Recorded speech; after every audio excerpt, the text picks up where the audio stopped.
Hello and welcome to today's Friday Facebook Live. That's another week gone phenomenally quickly.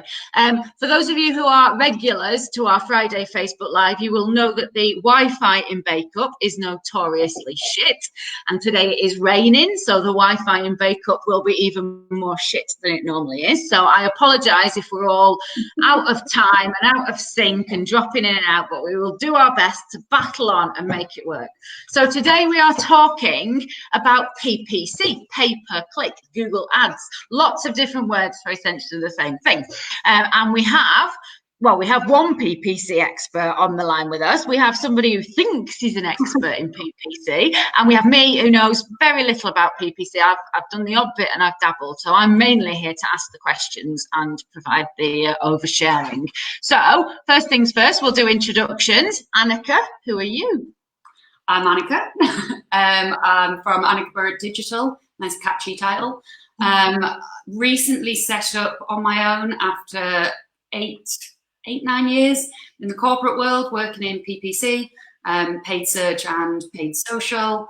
And then, recently set up on my own to work with small businesses, medium businesses, give myself a bit more flexibility. Fab. And are you purely offering PPC, or are you kind of going any sort of paid digital marketing? What's your remit going to be? So looking at a bit of everything, digital strategy as well, kind of for the more sort of startups and smaller businesses, because the last few years of my career had like a bit of a wider remit as a head of marketing. But yeah, kind of background is in PPC, so it's kind of where my specialty lies. And I'm a bit of a data geek at heart, and you have to be a bit geeky to love PPC. Yeah, I think, I mean, we were talking about this before, you and I am quite geeky, and I do like data, but for some reason the PPC side of things has never grabbed me, and it's just one of those things. And I think perhaps if I dedicated myself to it, I might get a bit better, but I just never have. So It goes over my head a little bit. But we will come back to the reasons that you love PPC and the data. So yeah, Simon Dalley, what about you? I am Simon Dalley. One of the directors of GrowTraffic, founder of GrowTraffic. PPC, I've been doing PPC since 2007. I think there's been probably maybe a 6 or 8 month period altogether over the years that I've not run a PPC account, either for people that I've worked for or through GrowTraffic. So yeah, I've done everything from Google AdWords to Yahoo when Yahoo still existed, to or Microsoft the Microsoft ads. What were they called? MSN ads to start off with. I think they were actually. But yeah, I've done everything over the years. Yeah. They were the Microsoft Search Alliance at one point. Oh really? Yeah. Okay. I'm just trying to think. I'm sure that they were. I'm sure that they started off as MSN ads and kind of morphed along through various things to Bing. And the interface now looks more like Google, doesn't it? Well, yeah. Google and stuff. Yeah. Okay, so the first thing I want to cover, because it is a question that we get asked an awful lot, and I think it's something that people get very confused about. So absolute basics. What is PPC? Anneka, I'm going to ask you first. So PPC, I think you have to start very basic, what it actually stands for. So it means pay-per-click, not paperclip, which is what everyone thinks when they say that.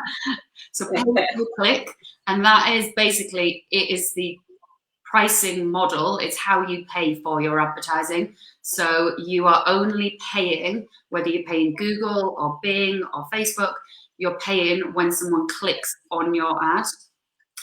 There are some caveats to that in the impression-based ones, but at the basic level, it is when someone clicks on your ad, you pay for it.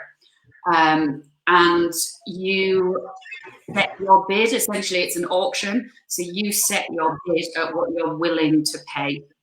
The ads that people will be most used to seeing are the ones at the top of Google. They do run all across the internet in various places, but the ones at the very top of Google, so when you search for something, normally the top 3, sometimes 4 listings will have like a little ad sign next to it. They are adverts and they are all paid for. But Google do kind of mess around with the interface a lot.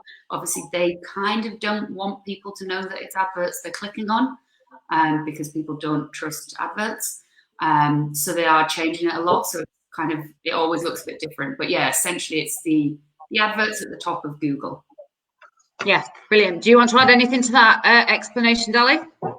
Yeah, I'll just say that, you know, this is something that the internet has facilitated, and it's kind of quite revolutionary in the way that it's changed marketing and advertising. Before this, all advertising was based on cost per milli, CPM, so cost per 1,000 views, basically, or impressions or readership, whatever that would be.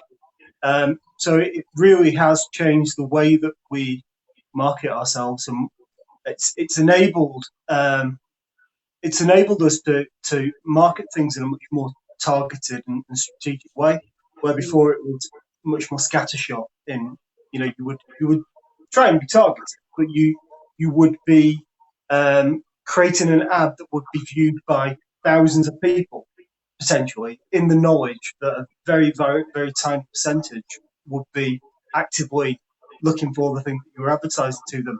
And pay-per-click almost flips it around. So when you have pay-per-click, the people that are actively clicking on, because they are doing that, because they're taking that action, they're really engaged with your product and service. So they're much further down the kind of buying funnel than somebody who just happens to see an ad. Yeah. We are going to come on to the kind of the benefits and the pluses and minuses of doing PPC for your average kind of small business user. But before we get into that, should I read the question first? You do this every week, every single week. You answer the question that I'm about to ask you in that question. So yes, you probably should stop shining pens at people. Anyway. Right, looking for the camera, Jesus Christ. Right, before we get into the benefits and the drawbacks of PPC, how does Google, and again, we talk about Google because it's got the largest kind of market share here, hasn't it? And the algorithms all roughly work in the same way.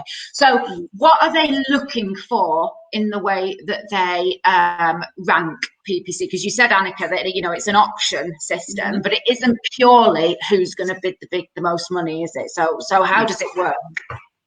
So there's kind of two aspects. There's lots of aspects that are taken into it, but you've got your bid that you set. So you can say, I'm willing to pay £2 for someone to come through to my site. But then you also have quality score, which is the score that Google gives you based on how relevant they think you are to the person that's searching. So that will be based, it's a bit of a kind of secret that Google can change at any point. They don't release exactly what is part of the quality score. They give hints towards it. Every now and again, they'll tell us something is more important than it used to be.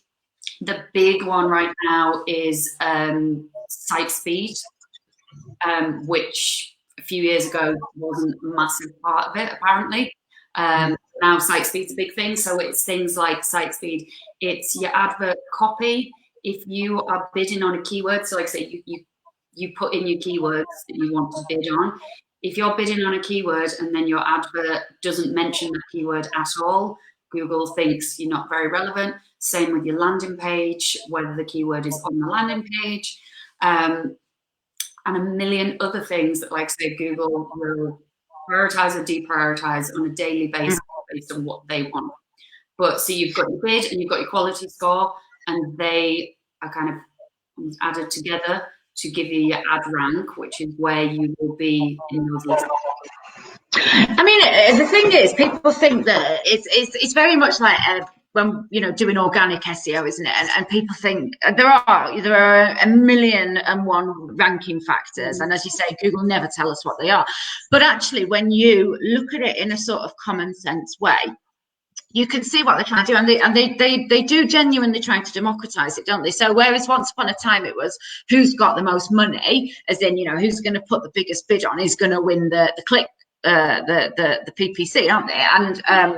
And then Google said, well, actually, that's not a very fair way of doing it. It's not a very democratic way of doing it. So that's why they introduced the quality element. So they said, you know, you might want to bid £10 for this, but if if your website doesn't mention that thing, if you've only mentioned it once in the last 10 years, you know, if you're not talking about it, if you're not posting about all the rest of it, then you're probably not the best score. So you can, if you've got a website that is really relevant and has lots of content on and all those other factors for that keyword, you can reduce your cost per click, can't you? Because you're more relevant, even though you haven't got as much money.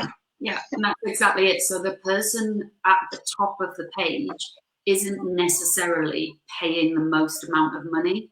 But I think when it comes down to it, like with Google, I mean, the person that came up with it used to be called AdWords, now it's known as Google Ads within Google. But the person that came up with AdWords is an absolute genius, because it kind of costs them nothing and they get paid stupid amounts of money from all the businesses around the world. But for that, Google want people to click on ads. They want to trick people into not knowing what an ad is, not realizing they're clicking on an ad. But people are only going to do that if the experience they have when they click through is what they expect. If someone is used to clicking through, going through to a terrible website that has got nothing to do with what they searched for, people get smart and they go, well, we don't want to click on those 3 things at the top because they're always crap. We'll go down to the organic listings. So Google don't want that. They want the best sites to be at the top to keep people clicking through to make them money. Yeah, I don't think that Google, you said that it was about fairness, and Google's never generally, they don't concern themselves that much with fair. I know that their motto is do no evil, but really, I don't think it is anymore, is it? I think didn't they do away with that motto? Yeah, I think they anyway, carry on. But the point being that they quality score kind of part of still got my torch on. Sorry. The quality score part of Google AdWords, as well as Google Ads now, was there to kind of make sure that they delivered the best product, and which would, create trust in the product so people continue to use it. Sheryl Sandberg was like the exec that was in charge of the development of Google AdWords, and she was headhunted by Facebook to introduce Facebook's advertising system. I read. I think it was might have been called The First Googler, and they basically spent a weekend trying to work out what to call Google Ad, and they had loads of, it very almost was called Google Sales for quite a long time, and Google Keywords. But yeah, anyway. Anyway, have either of you read Sheryl Sandberg's book, Lean In? I haven't.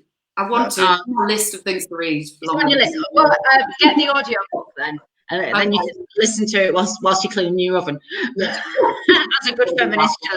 No, but it's quite interesting, actually. It's quite an interesting read for various reasons. But you're absolutely right. It's quite easy, isn't it? You and I do this. I think, oh, well, Google are trying to make the internet fairer, and of course they are. But genuinely, they want to make the internet fairer. They want to make the internet more democratic. They want to make the internet more accessible because it benefits Google and it's good for them. And that's the kind of thing at the heart of it. But anyway, so we've kind of defined what PPC is. So we'll come on to some of those issues, because I want to come back to that element of trust that you talked about, and the difference, the kind of different iterations that those ads have gone through and the positioning on the page. But if you were a small business, or a small to medium business owner, or a marketing manager of a kind of medium-sized firm, what would be the benefits of doing PPC as opposed to doing just organic or kind of other types of marketing, do you think? Anneka first. So for me, it's the speed of it. It's the speed that you can get things set up. It's the speed that you can get results. I mean, to set up in its simplest form, to set up a PPC account and campaign could take 5-10 minutes, and you have your keyword live and your advert showing. So it's almost instant. And then because of that, you can pivot very quickly. You can see the results coming in almost real time. There's slight delays on things, but you can pause the keywords if it's spending too much money or it's not. Yeah, there's all kind of instant, the speed of it and the data you get from that quickly is far more beneficial than kind of having to wait a year to figure out if it's worked.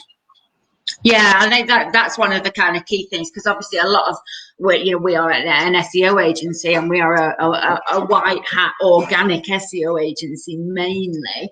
So if clients come to us and they say, look, I need to make an impact, I need to start making sales, then PPC is a route that we will often say, well, look, whilst you're waiting for your organic SEO to pay off and your backlink building and your citation work and what have you, PPC can be quite good as an immediate short-term fix, can't it? But Dalley, you always argue that it should just always be one of the tools in your digital marketing arsenal, don't you? Yeah. So we often have a conversation about this, don't we, internally? Often when we're kind of advising clients. A conversation, he means argument. Yeah, we can discuss this, can't we? But no, I think that the benefits are like Anneka said, the immediacy of it, the data that you get back. You can literally create something and be going out to those customers there and then, and you can get, you've got all those data points at which you can make decisions. You can make decisions about your offer, about your price. You can make decisions based on the keywords that you're targeting. Sorry. And no, is there a delay on the line, Laura? Sorry, I was just going to say as well, Google offer incentives to do this. If you sign up, I think you get £80 worth of credit, don't you? If you're a charity, you can get, several £1,000s worth of Google Ad credit. So in terms of that sort of immediacy and cost effectiveness, you can really quickly have an advert up and running, and it can cost you nothing. Carry on. Yeah, I think with AdWords, you've got to be prepared to spend. You need to go into it with your eyes open that you've got the potential of spending a lot of money, and that you've got to be kind of on the data and try and understand what's going on, make decisions based on the performance of the campaigns in order to kind of spend that money effectively, or you will just spend it. And I think that's one thing that I see a lot with people that kind of, you speak to a lot of people go, oh, we tried PPC and it didn't work and we'll never do it again. And actually, when you speak to them, they went in, added 5 keywords on broad match, left it to run, did no optimization and never looked at it again. Went, but we didn't get any sales. And it's like, well, yes, it can be easy to set up, but it's easy to waste money on. This is what I was going to ask you actually, is one of the massive downsides of it, I think, is that it is deceptively simple, isn't it? People, as you say, you've got a dashboard, you think, oh, I'll run an advert, and people think it's like putting an advert in the yellow pages, and everybody who picks up the yellow pages is therefore going to see your advert. And it isn't, that it takes a hell of a lot of tweaking and refining the message, refining the audience, refining the cost, all sorts of different things to make sure that advert is actually going to be seen by people, let alone before people have even clicked on it. Or certainly seen. It's easy to get an ad to be seen by people in AdWords. The problem is often getting the right people to see it. Yeah. I think. Go on. Sorry, I was going to say. Google have launched quite recently, well, in the last sort of year or so, like smart campaigns. So now if you're going into AdWords or Google Ads for the first time, it's actually really difficult to set up a campaign that isn't a smart campaign. And a smart campaign essentially is Google taking all the control away from you. They just tell us your budget, give us your website, we'll scrape your keywords, we'll do everything for you, which for a business owner sounds perfect. But the success of those smart campaigns, they're a bit different with smart shopping, because I've actually seen really good results with smart shopping. But with smart search campaigns, you've just got no control. And I think, Anneka, sorry, I'll just interrupt you for a second. Yeah. Previously, there was the different match types, and it might be worth explaining what's happened with the kind of match types and how they've been moving towards the smart campaign. So, I mean, I don't want this whole session to just be slagging off Google, because I love Google. You know, they pay me essentially in the long run. But yeah, so I mean, when I started in PPC a long, long time ago, you've always had your different match types. So you've got exact match, which is essentially matching exactly. You've got broad match, which gives Google a lot of control. So if you were to put in, I use their terminology they always use. If you were to put in trainers as your keyword on broad match, it could match to someone searching for shoes, because trainers are a type of shoe, you know, it must be relevant. So you have very little control. And then you have ones in between called phrase match and broad match modified, which is kind of an in-between stage. But with exact match, over the last couple of years, it's just not exact anymore. So it used to be, you know, you'd set up an account and you would have to have trainers on exact match with an S. You would have to have trainer without an S in case someone forgot the S. You would have to have every misspell that you could ever imagine of how someone might think that word is spelled, because it would only match to that keyword. Whereas now, even on an exact match term, they will do spelling mistakes, they'll do plurals, they'll do close variants, which not an exact match, is it? What's the point? They'll change the order of it, which they never used to do, which obviously, depending on the term, can completely change what it means. So yeah, and again, you can see the intention behind that, because as a user, you know, if I'm typing something and I've mistyped it, or I've called it what I think it's called, and that might be not what it really is called, and they say, "Oh, I think you mean this," you know, 9 times out of 10 they're probably right, and you're like, "Yeah, that is what I mean. That's a quicker service. I'm happier. You've known what I wanted. There you go." But as you say, if you are the retailer, if you are trying to sell a specific thing, and then you're getting all of these people who actually wanted something that's quite similar, spelt similar, but it's a completely different product. I can't think of an example off the top of my head now. Yeah, it's always the same, isn't it? I think you're giving them too much credit, Rachel, to be honest. From the advent of kind of smartphones and the way that changed the SERPs and the responsive listings, that they started losing money. Well, not losing money, but the rates of kind of increase dropped off quite dramatically. So I think a lot of the things that they're introducing now are some of them, smart campaigns, etc., all the kind of AIs that's getting built in is to make the campaigns work better for smaller businesses and trying. But some of the things that they're doing with kind of exact matches and changing the match types and ignoring negative keywords, that's just because they need to sell more ads, I'm sure of it. Okay, I want us to move on because time is marching, and again we have quite a few questions that I want us to get through. So is anyone watching us, Rachel? Yes, there's 3 people, and we've had up to 6. Oh wow! But most people watch back afterwards. So is anyone asking any questions? No, not at the moment. No. Where's Liz when we need her?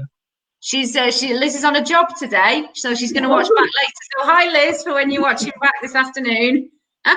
Anyway, shut up, you're distracting me. Right, we've talked about some of the benefits of it. What are the major drawbacks? Obviously, we've mentioned about the kind of exact match search thing, but if you're just your average small business owner, why might PPC not be a good idea for you to do? I mean, the main drawback is cost. Like Simon said, you've got to be willing to invest in it. And depending on what industry you're in and what competition is like, it does vary a lot. You know, you can be paying 20, 30p a click, which to be fair these days is pretty cheap. But I've worked on accounts where, you know, you can pay £100 a click in certain industries, and there's just no way out of that. If you're in an industry that's really high competition, that it's what it's at. You can have your quality score up at 10, you can do everything in the world, but there are some keywords where you just got to be willing to pay that money. And that is obviously... I suppose, I mean, it depends on the cost of your product. You know, if every time you sell something you're making £50,000, then £100 per keyword is not bad. But I think it is a very common misnomer that people make, and people say it all the time. They say, oh, you know, I had loads of money, I put 50 quid on it, or I put 150 quid on it. And whilst that is a lot of money for a small business to be paying on an ad, for Facebook, it's not. And the very fact that they give you £80 worth of credit should indicate to you that £80 of ad spend is not actually a lot of money. So, you know, obviously they're not going to give you a whacking great sum if it's significant. So I think that is one of the things that people don't realise. You need a fairly good chunk to throw at it. But you also need to, like you said, it depends on the value of your product. So, I mean, the most expensive CPC, which is cost per click, that I have known of is in gambling. Because once someone is through, you know, they work out how much they can afford to pay, and then paying £100 for someone to click through is not an issue, because they're going to sign up and lose that money.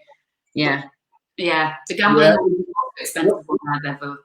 When I used to run debt management campaigns for businesses, they were all like £60 clicks, and it was the same thing. You know, in fact, they were prepared to make a loss on the first X amount of time, because they knew that, and this is irrelevant actually to PPC, but anyway, their business model. They knew that their kind of clients would default on their debt with them, and they would then sell them on to another debt management provider, so they'd make the money twice. But just to come back to what talking about the disadvantages of PPC, I think not just the cost. It's very easy to become kind of addicted to PPC. You know, it's a bit like gambling, though, isn't it? It's quite a lot like gambling. Oh, yeah, no, definitely. You know, tweak a bit here, tweak a bit there, and because it's a is it a Dutch auction? Is that what they call it, Dutch auction? But whatever, it's an auction, so you're absolutely gambling in terms of the kind of bidding up, bidding down. But not. I don't mean addictive in that way. I mean, it becomes addictive for a business, because it's very easy to put all your eggs in that one basket, and that's the way that you generate leads. That's the way you generate sales, and you become blinded to the other types of marketing that you should be doing. Coming back to what you were saying before, Rachel, about, I always say that it should be a part of that kind of mix, you know, that kind of way. So the way that you kind of, the tactics that you use to get yourself out there, it's all part of that general mix. You shouldn't ever find yourself too reliant on one thing.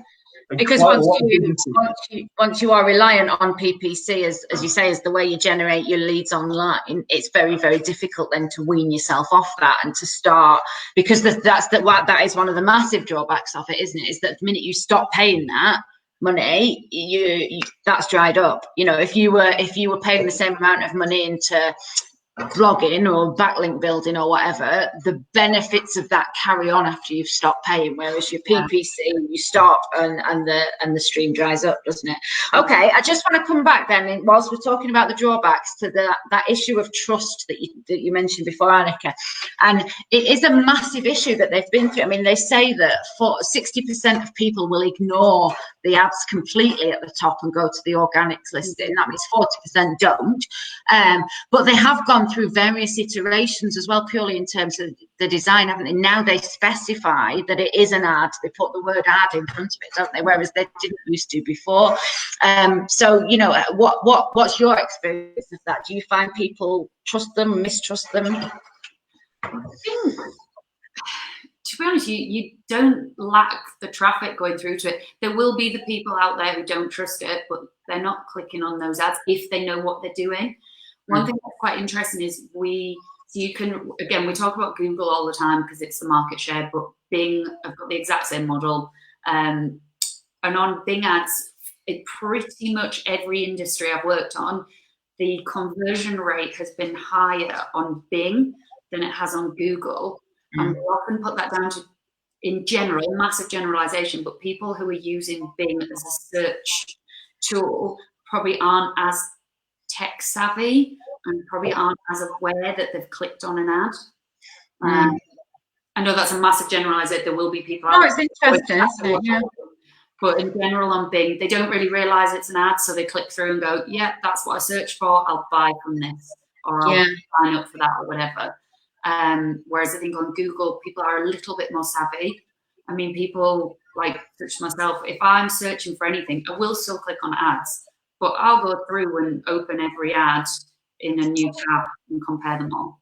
I was going to ask you actually, do you use them? Because I don't, and I don't know whether it's because we do organic SEO, yeah. So I'm like, I'm not clicking on the ad, and even if it's, you know, like for example, if I'm searching for a brand, if I'm searching for a Moonpig or something, you know, obviously they do an ad on their brand name, and I still, you know, I'll scroll down to find the organic listing and then click on that situation. But if I was searching for a product, I would open the top 5 ads, because again, depending on what product it is, again back to the benefits of it.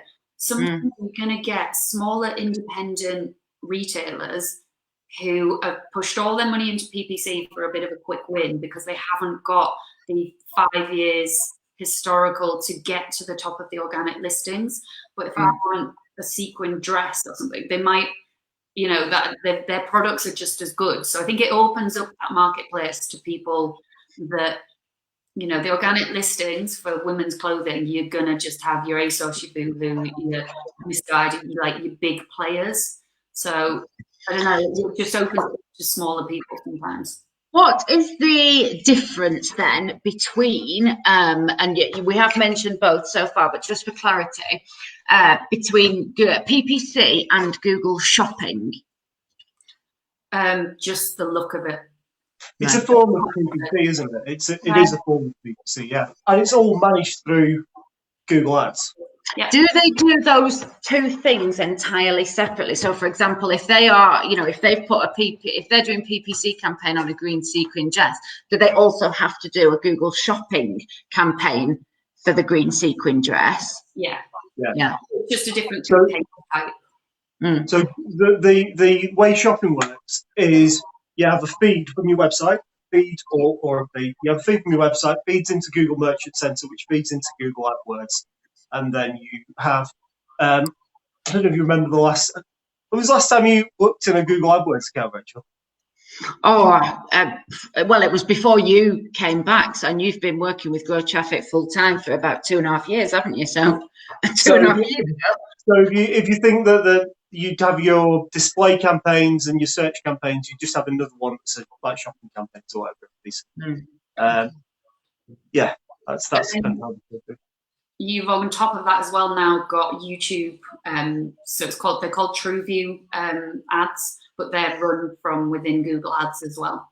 Right. Okay, that's interesting. So yeah, all within. Okay, what was the question? I'm sure I had a good point. Well, so we were talking about drawbacks. If you've got more drawbacks to PPC. No, I've got a benefit. Go on then, tell us your benefit. The benefit I wanted to say was the difference between PPC and SEO, because we were kind of getting onto that. All right, well, that is a question a bit further down. So go on, what's the difference between PPC and SEO? We have pretty much explained it, but just for the sake of clarity, Simon, what is the difference? What I was what I was going to say is that one of the main benefits is that you can really control the message and the ad copy in PPC, which means that you get higher conversion rates, higher click-through rates, higher conversion rates. Naturally, you find that the intent of people using PPC is much more sales orientated than somebody who is using SEO.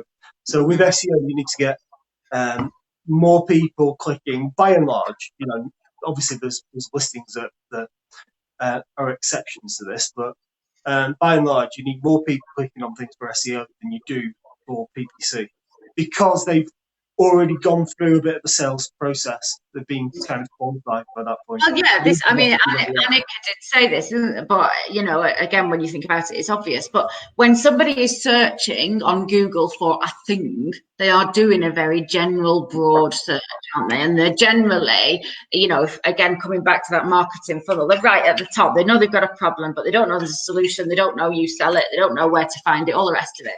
Whereas if somebody is actively looking for something that's going to come up in a PPC, they are actively searching for either you or your product or your service or that solution that you offer. So they're much further down that funnel, aren't they? That, as you say, they're already. If you get a click from a PPC ad, they're much more likely to be qualified already to become your customer. Whereas SEO ones, the organic ones, are not, are they? And also to just add on, like I say, in its kind of basic form, you've got a keyword and someone searches for that, your ad shows.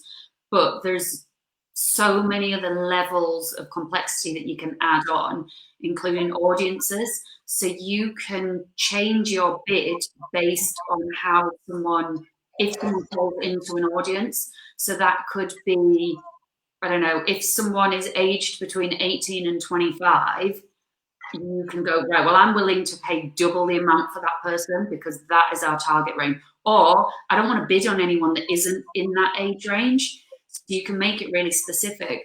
And also you can do remarketing from it. So someone searched for that general term, they've been onto your site, not quite ready to buy yet, but they've been there before. They then search for the same keyword again. You go, right, well, I'm willing to pay double the amount for that person because they're still looking, but I know they've got intent. And the ad copy that I will show says, as a first-time customer, you get 25% off, or we've got a flash sale today.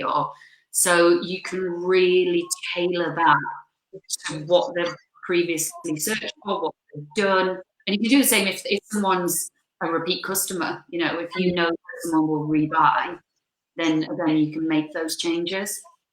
And again, that is a massive benefit, isn't it? And as well, I think one of the things that, and this is perhaps a mistake that small to medium businesses make, is that they have one ad or one offer or whatever, and they run that to everybody. But actually, by going more granular and more niche and having multiple ads and messages and going really in depth into, right, this is this person, I want them to have that message. That is one of the things that it allows you to do. It gives you that flexibility. Whereas if you've just got a blog post or whatever, that's everybody sees that same blog post or that same Facebook post or whatever, don't they? Okay, brilliant. So I just want to ask a couple of you. I just want to ask you a couple of questions now about success stories that you've had. So have you got either an example of a case, a client that PPC has worked really well for, and what did you do? Or conversely, have you got an example of a client that either you weren't allowed to do what you needed to do, or it just went horribly wrong, or whatever? Anneka, have you got a success story first? So it's a very big company, and I don't want to scare off anyone thinking that you need to have hundreds of thousands of pounds, because this exact story could relate to someone who's paying £10. But I mean, at a client that I worked on, they invested about £200,000 a month. So a very hearty budget. And that was into a lead gen site that was purely PPC. There was no other channels went to that site. And that site generated about 2.5 million in revenue.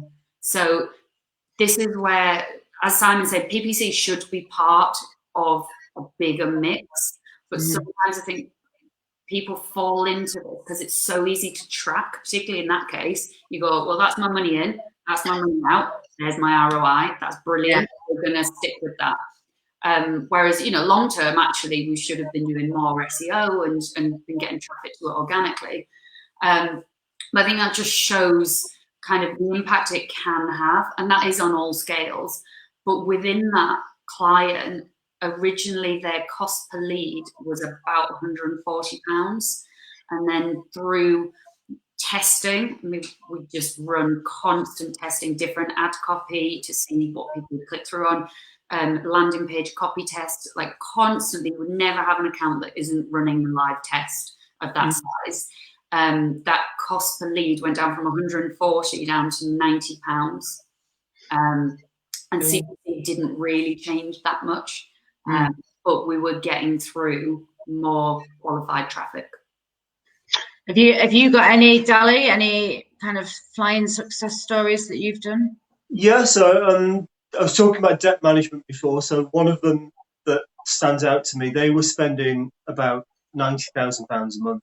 I managed it for about 2 years, and it was a great success. We improved their CPAs. It worked really well for them. It worked so well that they decided to create a second brand. And what they decided to do was create a second brand and replicate entirely what we were doing with that account. And so by the time they'd spent something like 50 grand, they realized that they haven't got any conversions. So you can't just, because you can just copy a campaign and try and do the same. But when you do that, you tend to find it doesn't work. So you can't just take an existing account and try and bend it to a new brand. It doesn't work. I was going to say one other as well. There was another thing that's interesting, and it's, you see it with SEO as well. It's all keywords, but where you've got a customer that has different markets, and they have the different audiences, different markets use the same keyword, but are looking for completely different types of ads. And you know what Anneka was saying before about using audiences to target people is really important in some of those instances. I was thinking then about a company I work for where we use the word landlord. Sorry, not landlord. Lettings agency. I can't remember what it was now, but the landlord was looking for a lettings agency, and the prospective tenant was looking for a lettings agency. And that's quite difficult to work out how to feed them different content and stop the wrong audience seeing the wrong thing. Yeah, yeah. Go on, Anneka, you want to say something? Sometimes with PPC, well, you don't necessarily want all the clicks. It's not a numbers game because you're paying for it. So if you can be really, really blatant in your ad copy and almost say, you know, we are for landlords only. Like, don't click on us if you are looking for this. That's going to be beneficial to you because you don't want all the traffic to pay for to then convert. I'm running a social campaign at the moment, and we're generating leads, inquiries to attend an event later on in the year, but the quality of the leads wasn't quite where it needed to be. So we just changed the ad copy. And all we did was included the price in the ad copy, and it just acted as a pre-qualifier to stop people coming through that weren't able to afford the offer, basically. Yeah. So that costs £50, put it out there, because you don't want someone that goes, oh, I can only afford to pay £5. Yes, exactly. Be explicit, and I think that is something that business owners struggle with, don't they? And especially ones who haven't really done a lot of digital marketing, they don't understand that level of honesty that is needed. And it's the same on kind of Facebook advertising, social media marketing, isn't it? You have to be honest and upfront about what you've got, otherwise you are going to pay for a load of dross that's not relevant, and you need to do that level of targeting. Time is marching away from us, guys, and I've got a couple more questions. So given what all the things that we've talked about there, and kind of how it can work, and the absolute success stories that you can have with PPC, is it right for every business? Anneka first. I'd say yes, but not necessarily in the form that everyone thinks. There's some, like I say, it depends on your keyword. I mean, I've worked at a business where we couldn't bid on the keyword that was what we actually did. We just couldn't afford it. It would never cost in, because of the amount of competition that was in. We would need something like a 70% conversion rate on page to make it worthwhile. That was never going to happen. So in that case, like, we couldn't bid on that term, but we could bid on really long tail. We call them long tail keywords, so obviously just more words together, more in depth, more specific terms. So yes and no. You can make it work, and also there's so many different platforms nowadays. Like, say, obviously Google is where the majority of the traffic is, but if you haven't got the budget for that, try Bing, because it will work, and it'll probably cost in less. You've got Facebook, you've got LinkedIn, you've got YouTube, but there's different forms, so it's just about kind of figuring out what could work best for them.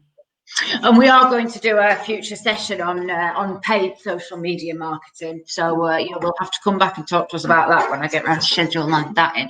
One of the things that I am going to come to you for this question as well, Dalley, but one of the things that we always say to customers as well is if they've got a brand new website and they've just launched and they've got 3 pages on there and they want to start doing some PPC to get things moving whilst we're adding content and we're doing all the organic side of it. Does that make it harder, or is it still absolutely doable to get them ranking for stuff?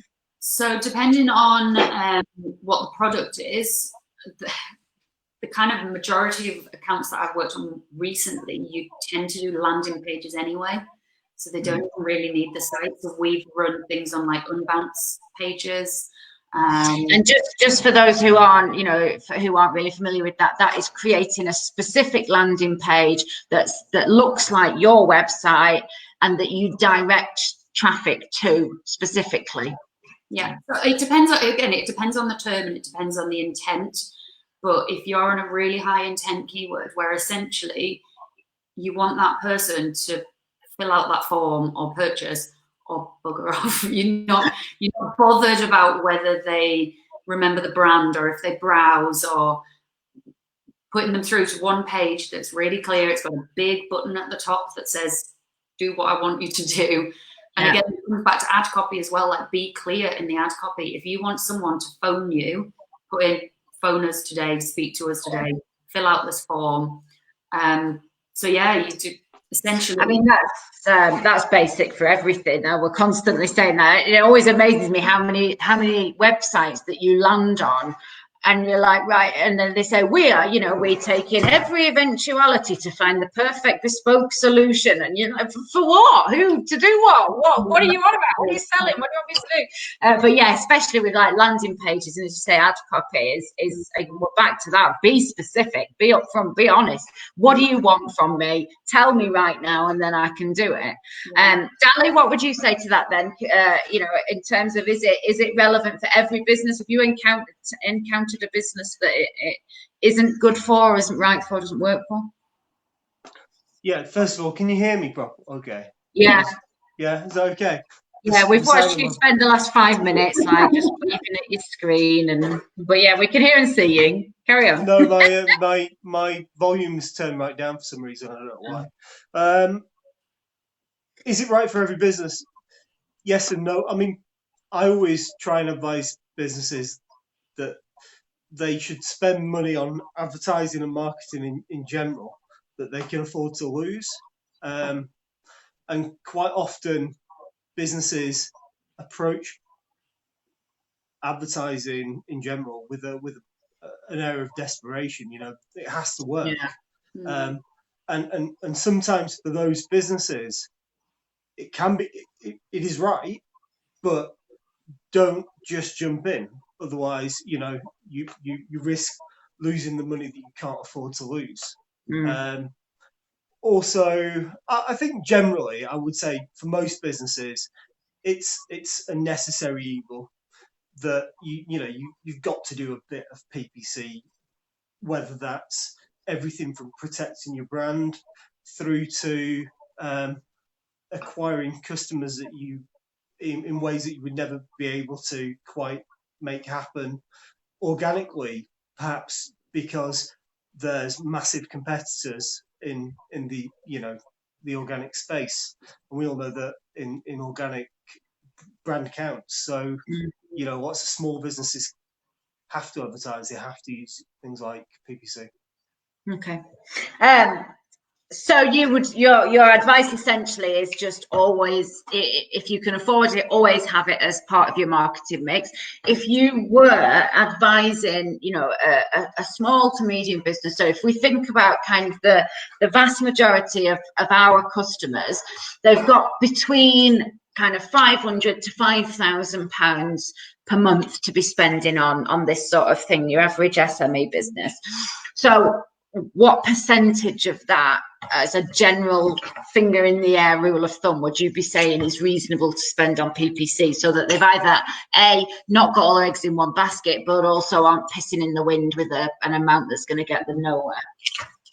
Depends on the market.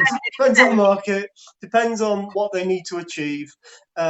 Because what you ideally want to do is help a client grow their marketing budget over time, so that they can do the other stuff that they need to do but can't quite afford to do now. So you know, you will say, all right, you've got £1,000 to spend. You need results this month, so we're going to have to spend a good percentage of that on PPC, for example. But that means that you're not going to be doing, you're not going to be putting as much effort into SEO or social media or whatever it might be. And then, you want to kind of increase their spend over time, and maybe not increase the PPC spend proportionately. On the flip side, if they want to dominate the market, then, we've got to do it. I'm going to move us on because we are running out of time. What does Anneka think on that one? I was going to say, I mean, asking a PPC specialist is probably not, because I'd be like, spend it all on PPC. Spend it all, all, and then double it. Yeah, spend. But no, the most important thing in PPC and everything is getting your tracking set up correctly, so you know what you've got coming in from those channels. Because there's no point in doing 70% of your budget on PPC if you see 6 months down the line that PPC is not actually driving anything and social is driving everything. And you need to be flexible to move that budget where it's working. And that is, in digital in general, just get tracking and analytics right. It does amaze me how many people, even people who are kind of actively doing marketing activities, have never looked at the Google Analytics and just don't know where anything's coming from. And it's like, it's free. If you haven't got Google Analytics installed on your website, you do it. It takes 10 minutes. You get a bit of code, you stick it on there, you get so much data. So do it. But I do want us to move this on because we are running out of time. And if anyone has a question that they would like us to answer, please put it in the comments box. If you're watching this back afterwards, please still put any questions you have in the comments box, because we do monitor it after the sessions are finished. So we will still answer your questions. But anyway, just very quickly before we move off price, Anneka, as an absolute finger in the air general rule of thumb, what should people be paying for management? I think it used to be like hourly rate plus 10% of the ad spend, didn't it? Is that still a general rule of thumb? It completely depends on on how much you're spending, what the account like and who you're going to. So if you hire a freelancer, they will charge differently to if you go to a big agency. Mm-hmm. Within agencies, I've seen management fees from 3% up to 20%. Completely depends. And I think the thing to remember here is that, you know, whilst you will get out of it what you put into it in terms of ad spend, so the more you put in, the more you will get out on as a general rule of thumb. That's not necessarily true in terms of who's managing it for you, because I know, you know, you, for example, but also there's a couple of freelance PPCers who I know who only do PPC, and they really, you know, hone in on a campaign and are dedicated to it. Whereas, you know, if you're going to a big agency, you might think, oh, I'm paying more for this, so it's a better service, when actually you're just going to be getting somebody who's doing that and loads of other things. So actually working with a dedicated PPC specialist, freelancer, whatever, is actually much better for your campaign, I think. And you probably agree with me, won't you? Definitely. It's the way forward. And I think again, it kind of depends. If you're some massive brand who is running TV and display and PPC and SEO, and go into the big agencies, so you've got, you know, one account manager that knows exactly what's running across the board, you kind of need that. And you need access to the new releases from Google before they're out. And you need to be on the betas. And if you're a small business that's going to pay £500 to £1,000 on Google, you need someone who's got the time to dedicate looking at it. And at a bigger agency, you will just get ignored. Yes, absolutely. Yeah. Okay, brilliant. We're on to the questions that I ask everybody in these sessions. So the main one, or the first one, sorry, is are there any resources that you have come across that will help people? So by that, I mean books that you've read, webinars that you've watched, platforms. Obviously, Google Analytics is one, but, you know, if we're thinking of advising your average small to medium business owner or marketing manager, where would you be sending them at this point to get help? Anneka first. So with Google, there are so many different platforms and stuff out there that cost a fortune that, to be honest, for a small business, I don't think are worth it. I think if you've already got access to certain things, so you can do keyword research and stuff and things like SEMrush, but from a PPC point of view, I wouldn't say it's worth paying for. Just stick with Google. The best place you'll learn is, it used to be called, it's called a million different things. It used to be like the Google certification. Then I think it was called the University. University, yeah. I looked yesterday and it is now called Google Ads Skill Shop, which I didn't know. I didn't know. It's always the same content, but they run all their own free training. You get a little certificate at the end and you can tell everyone that you are Google Ads certified. Go there. By far the best thing you'll get, and it's free. But to caveat that slightly, it's, you know, it can take a lot of time. They do different levels of it, and if you wanted to get to kind of the detailed level, it does take quite a lot of time. So you have to look at whether it's worth it to spend that much time for your business. I think the other thing as well to bear in mind is that Google are always on the end of the phone. And you spend a phenomenal amount of time, Dalley, don't you, chatting with Google people, people at Google. Yeah, you know, it depends on the size of the account. There's two different levels of account managers at Google, so you can have, well, there's probably more than that actually, but there's certainly the kind of account manager that rings you every 3 months and is trying to make you do something that Google wants you to do, like add a display campaign, because they know it's going to make you spend loads of money.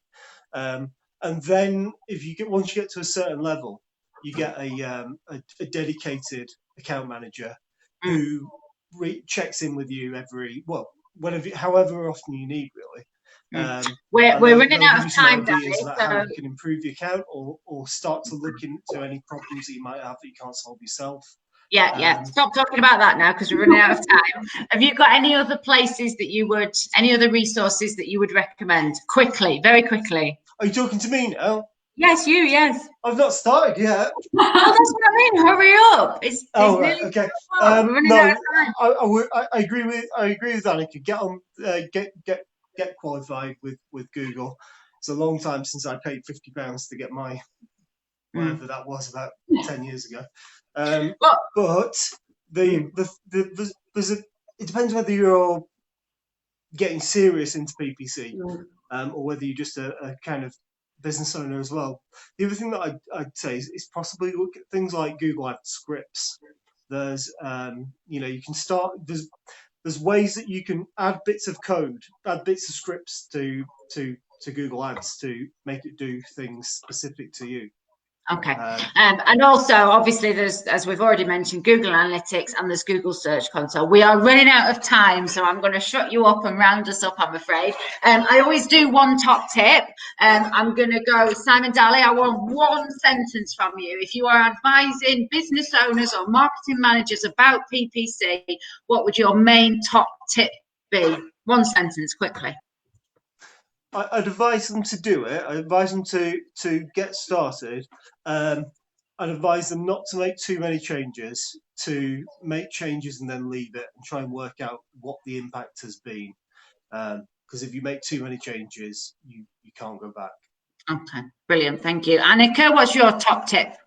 I think it would be know your audience. I know it's a bit more vague across marketing, but know your audience and make sure that your keywords, your ad copy, your landing page, everything is super tailored to that audience so that it gives you more return.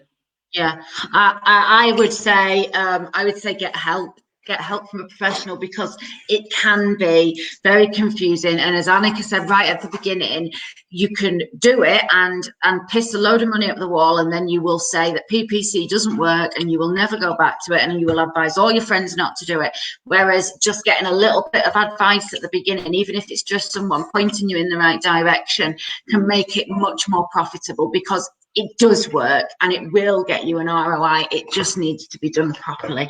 And that is it. We are out of time. So thank you so much to both of you. Anneka is going to put her details in the comments box so that if anyone would like to contact her, as she says, she's freelance PPC now, so for a very affordable price she can help get you set up and run your campaigns and everything. If you've been thinking of doing it and you don't know how to dip a toe in the water, please contact Anneka and she will help you out. Otherwise, if you're looking for more organic types of SEO or any kind of content creation, anything like that, obviously GrowTraffic. Thank you very much for everybody for watching. Normally now I say I'm going to go and play out in the sunshine, but I'm not, because it's pouring down. So we'll go and sit under an umbrella. Thanks very much, everyone. Bye. Thank you. Bye-bye. Bye. Still thinking.